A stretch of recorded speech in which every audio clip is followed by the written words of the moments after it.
If y'all don't recognize who this woman in the video is, it is Walgreens Employee of the Month. And, matter of fact, Employee of the Year, Employee of the Lifetime. Because from the videos that we're seeing circulated about black boys taking out the trash, getting called by the police, black boys literally buying Skittles in Arizona, getting shot by neighbors, y'all have to understand what this woman did was extremely, extremely dangerous. Let's play the clip. When we walked into this Walgreens right here, I don't know the address, but we walked into this Walgreens, and me and my cousin were gonna come in and just get some kind of snack or whatever. And then this lady to the side, she said, "If you guys don't leave, I'm calling the cops." And then Tavion was like, "Wait, who, us?" And she said, "Yes, you guys." So where's the lady at? So come on. 2023, folks. Racial profiling needs to be left in the fucking past. If you don't understand that your job doesn't pay you enough to do what you just did today, and now you about to lose your job because they'd rather not have a liability, which is what you are. See, you thought you were an asset. They have insurance. Do better. Stop profiling these children. Elementary school children.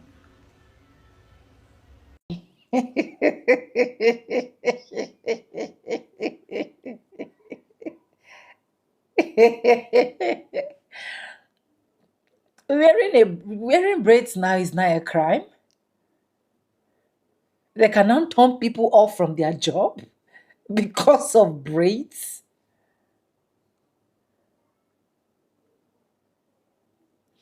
And how come the shop that these black people have literally been going for years, all of a sudden, they now want to start searching. They now want to start checking. I'm so grateful for the lady, especially the second clip I played, how she was able to handle it maturely. But this time around, white folks are realizing that black people are no longer taking the bullshit. They're no longer swallowing the pains. They are no longer enduring what they want us to endure.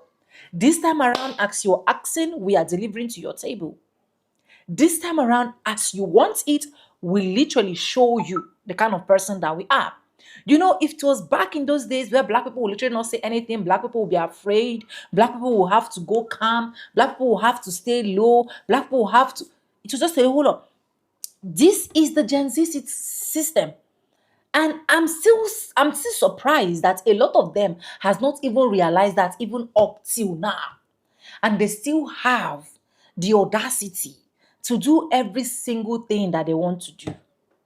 But anyways, welcome back to the channel. My name is Sonia. Subscribe, like, comment, and share. Credits belong to the original creators of every single clips and stitches we have in today's episode. I want to say a very big thank you to every single one of you liking, commenting, sharing, dropping super thanks, and also joining my membership. I do not take you guys for granted. You guys are absolutely the best. With that being said, let's continue watching the clips. I'll be back with commentaries. So the same Supreme Court that said that racial profiling is okay when it comes to immigration race is the same Supreme Court that said you better not use race when it comes to congressional maps. Name something more insidious. We can use race to target people on the map and go to certain communities and say, hey, y'all look like y'all immigrants based off y'all skin color, but you better not use anything about skin color when it comes to drawing the maps. This is the mastery of pale supremacy. We can weaponize race consciousness when it benefits our agenda, and we also can say that we need racial colorblindness when it doesn't. When I say racial illiteracy, think about the Supreme Court in this illustration. The same Supreme Court that said that you can racially profile against somebody when it comes to understanding their immigration status is the same Supreme Court that struck down affirmative action because we cannot use race when it comes to college admissions. I would argue that anti-blackness is structural to this country, and they deployed the color blindness trope to render invisible all the various ways that anti-blackness is implicated in the system. They can use race to discriminate against citizenship status, but they don't want to use race when it comes to teaching or the maps. On my pawpaw grave, everybody on the right believe that racism is not happening unless they believe they're the victims of it. Crazy how that works, right? Education is elevation.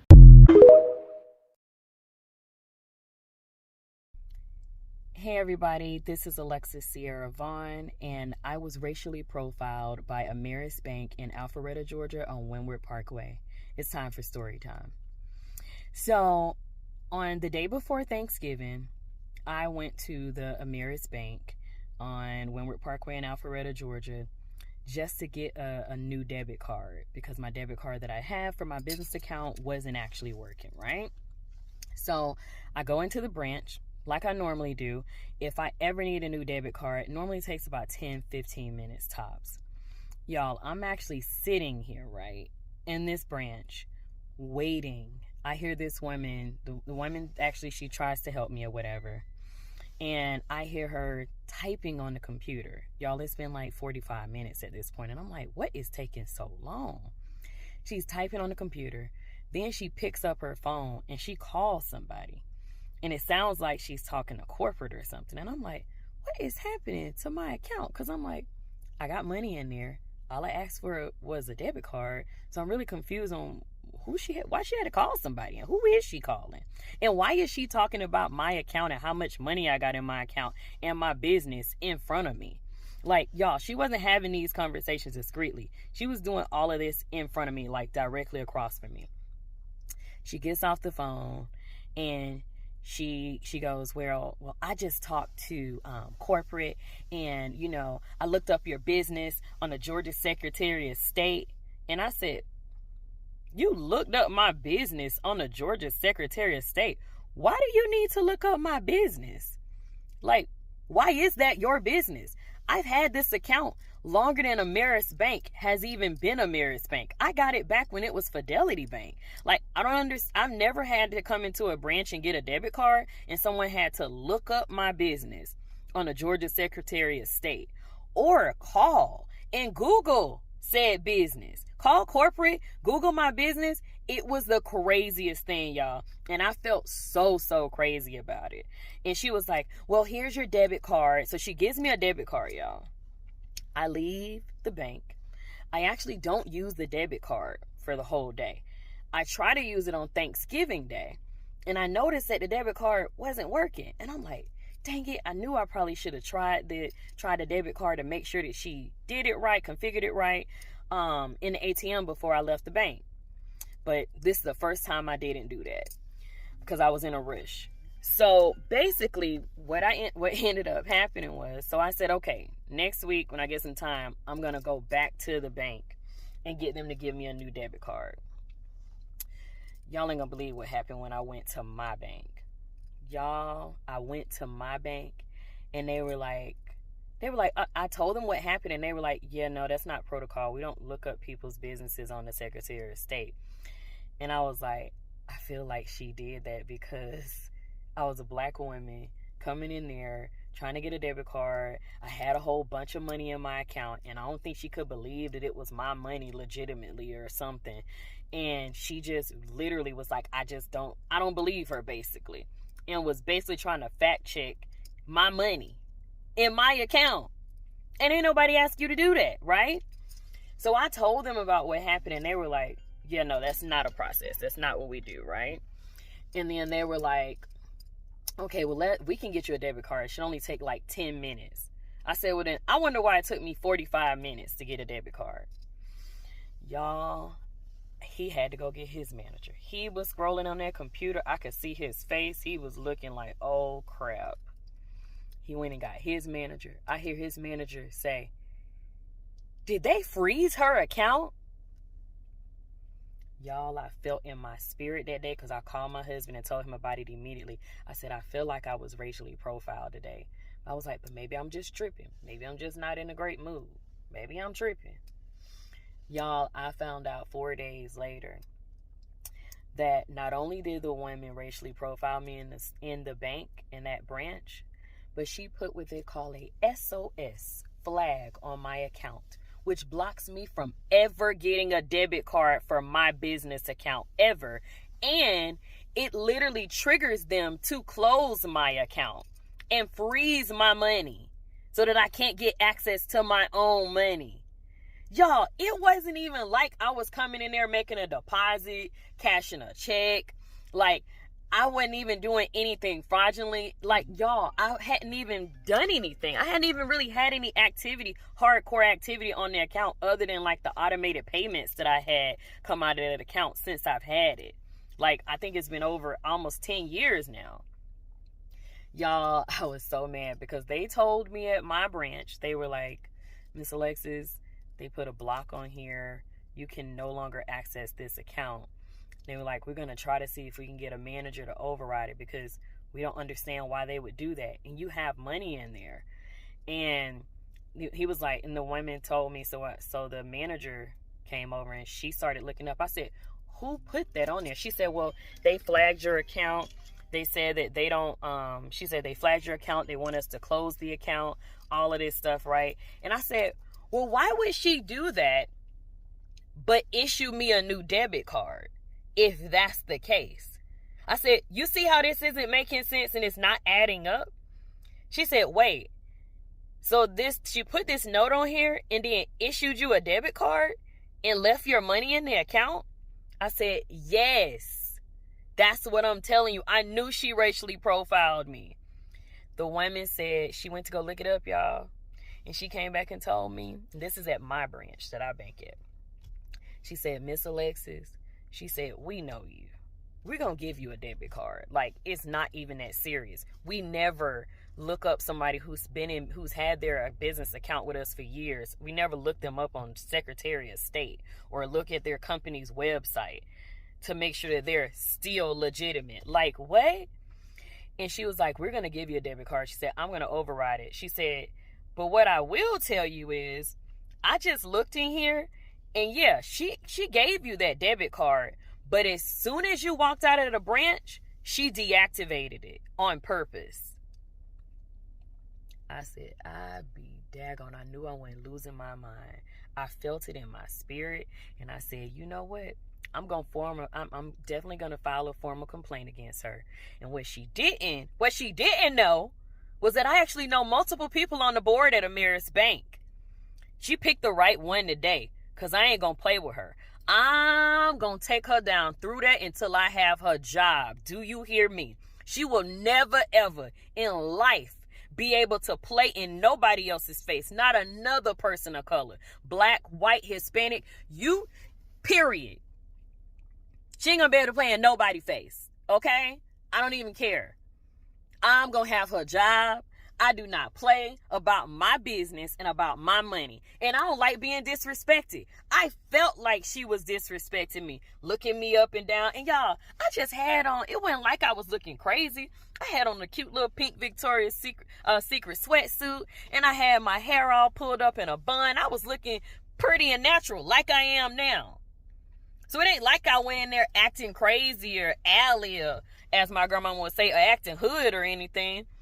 I literally just went in there and said, hi, I needed to get a new debit card for my account that I got money in. Anyway, just know I ain't going to rest until I had that woman job. And no, I don't know her name, but I'm going to find out today because she going to see me. Make sure y'all share this. I want y'all to tag Ameris Bank because I am not playing with them. They will not ever allow any of their little tellers to be racially profiling people because I know I'm not the first person. I know I'm not. I'm just the first person to do something about it. But I'm going to make sure that it never happens to anybody again. You best believe that. Share this as much as you can. Tell a friend to tell a friend because I ain't playing with Ameris Bank. I'm closing all 3 of my accounts. I got multiple business accounts there and a personal. And then I referred them so many other businesses. So yeah, it's a wrap for them. I ain't playing with them. Share this, guys.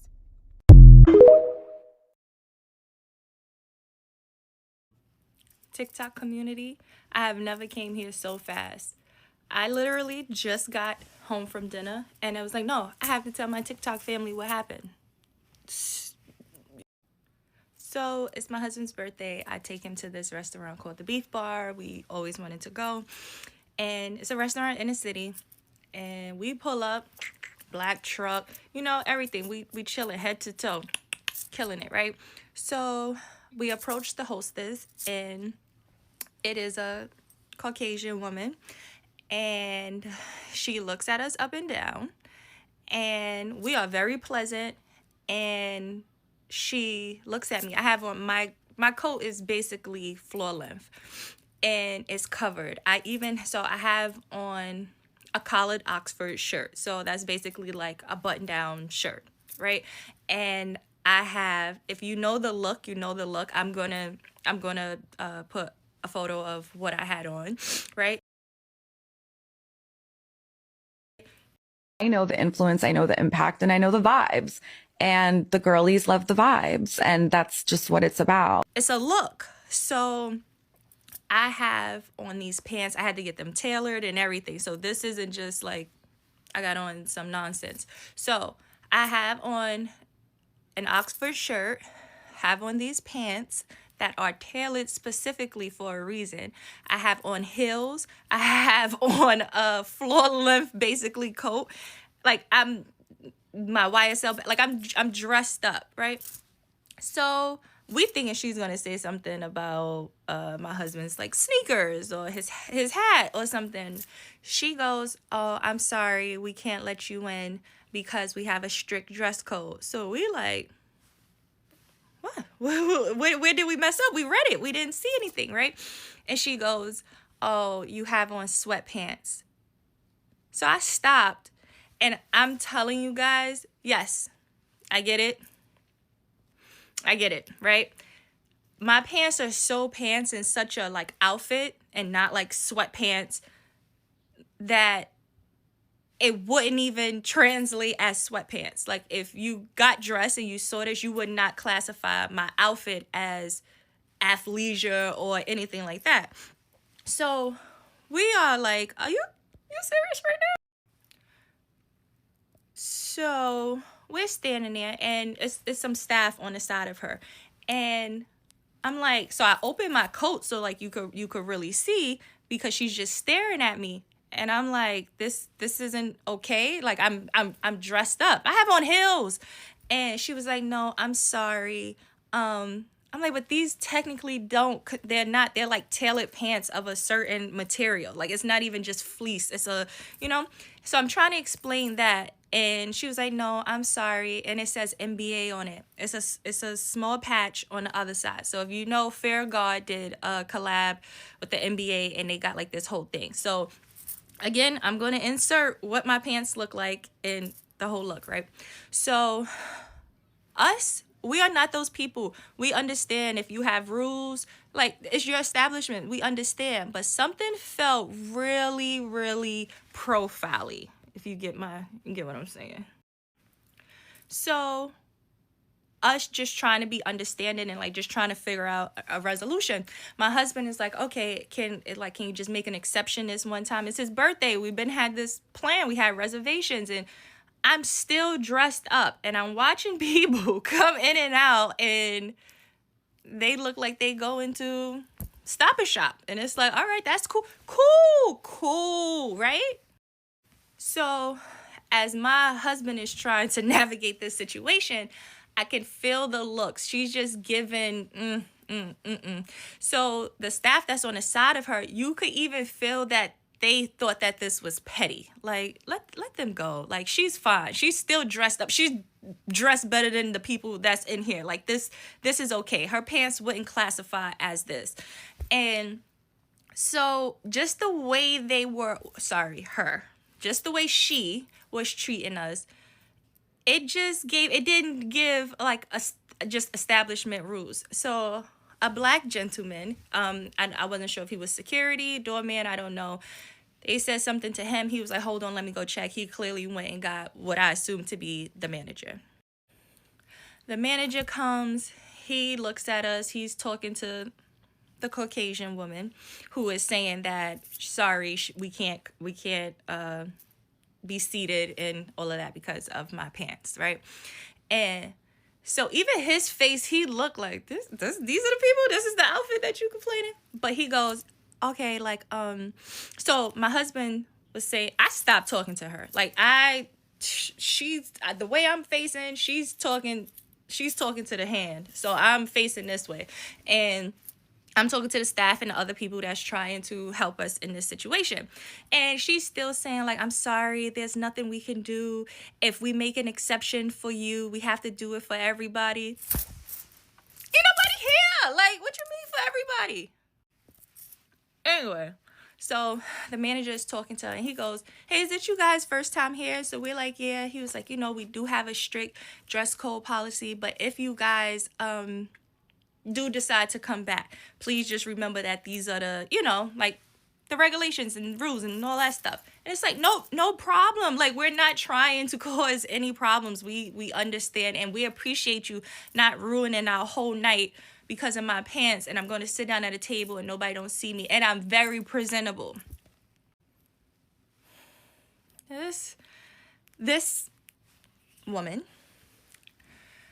goes, oh, well, if we do seat you, you can't stay in the dining area. You have to go to the lounge. So my husband's over it and he's like, that's fine. Like, that's cool. And so the guy was like, yeah, no, it's a lot of space. It's this, you know, it's a different type. He's talking to us and we're engaging with the manager.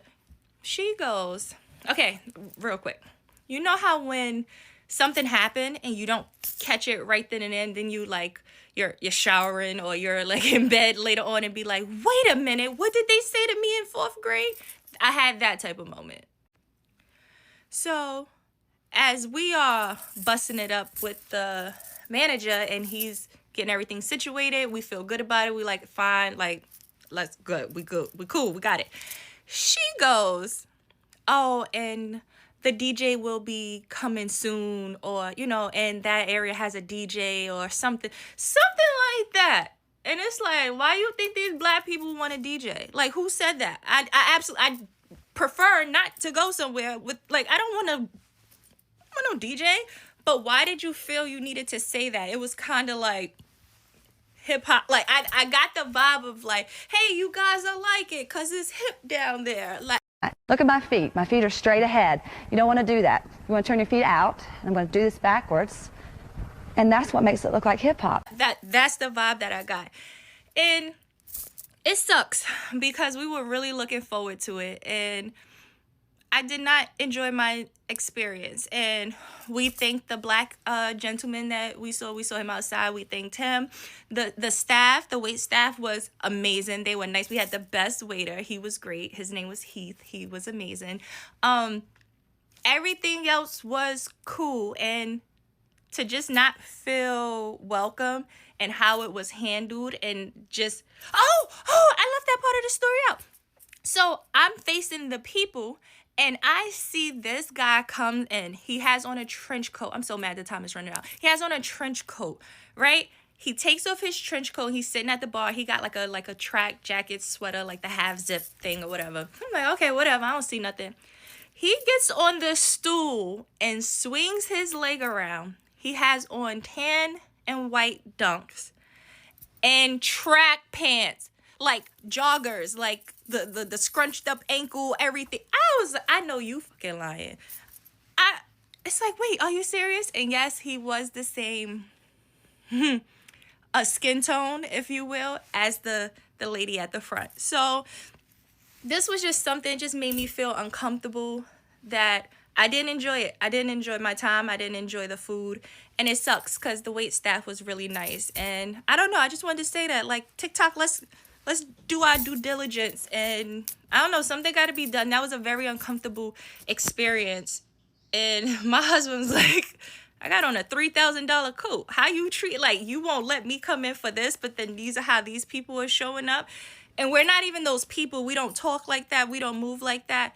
But how we were treated, it just was unacceptable. I do appreciate the manager and everybody else, you know, figuring out something. So, you know, the night continued. But I just wanted to say, beef bar,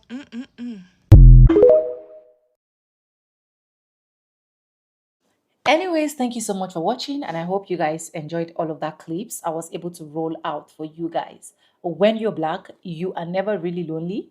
There is always a white person in your business. That person that dropped that sound did not just drop that sound. That is the reality of black people. That is what black people have to face every single now and then. That is the situation that they have kept black people in. That whenever they see a black person, it becomes a problem. It becomes a thing of competition. It becomes a thing of, oh, are you sure this person can literally afford this house? To the point that some of them will ask black people, how were you able to purchase this car?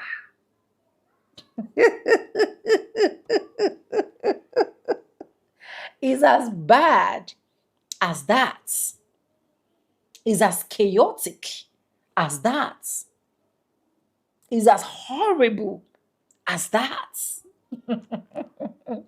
Imagine, look at the clip I was able to roll out for you guys, where you literally see this woman asking and accusing a black businesswoman that it looks like that thing you're carrying is drugs. That thing you're carrying is drug. It looks like that thing you're carrying is not really legal. Do you have the legal permits to do all of that? Someone that never wants to deliver those products to your table. Someone that never invited you. You just saw a black woman, and the only thing you can think of is crime. You just see a black person, the only thing that can click in is crime. That's the only thing that can click in. You just see a black person, the only thing that you can think of is crime. In this 21st century.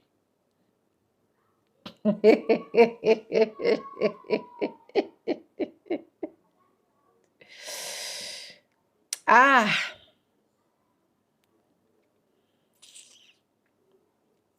Look at the other clip that I rolled out for you guys, where you literally see this gentleman doing his exercise and then seeing this white woman coming with a flashing car. Knowing fully well that this guy was here, you avoided the first car parking space and you have to come to the other space that this black man is so that you can make him uncomfortable. So that you can make him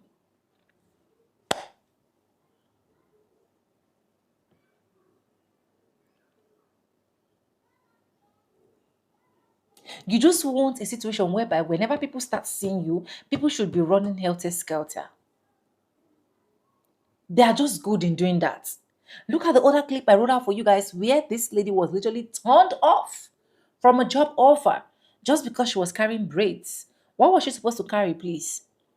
A long hair, a sponge hair. Like, what was she supposed to literally carry? Please, if I am not updated, update me.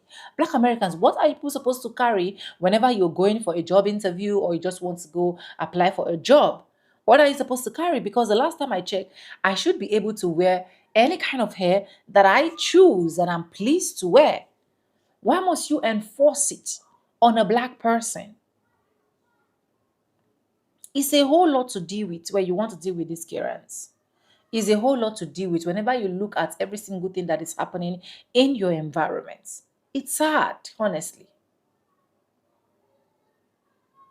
And sometimes that is why they just make living looks so miserable for some of us blacks. But if you're watching this video, I want you to know that this is not the era of your ancestors. This is the era of you speaking out. This is the era of you challenging anybody that wants to make you feel uncomfortable. This is the era of you making anybody that wants to make you feel uncomfortable, make that person feel uncomfortable as well. It's as simple as that. Anyways, let me know what you think about all of this video. Credits belong to the original creators of every single clips and stitches we have in our today's episode. I want to say a very big thank you to every single one of you, liking, commenting, sharing, dropping super thanks, and also joining my membership. I do not take you guys for granted. You guys are absolutely the best. And yes, with that being said, with no further ado, like I always say in my videos, I'm going to be saying bye and I'll see you guys in my next one. For now, bye guys. I love you guys. Mwah. Wow.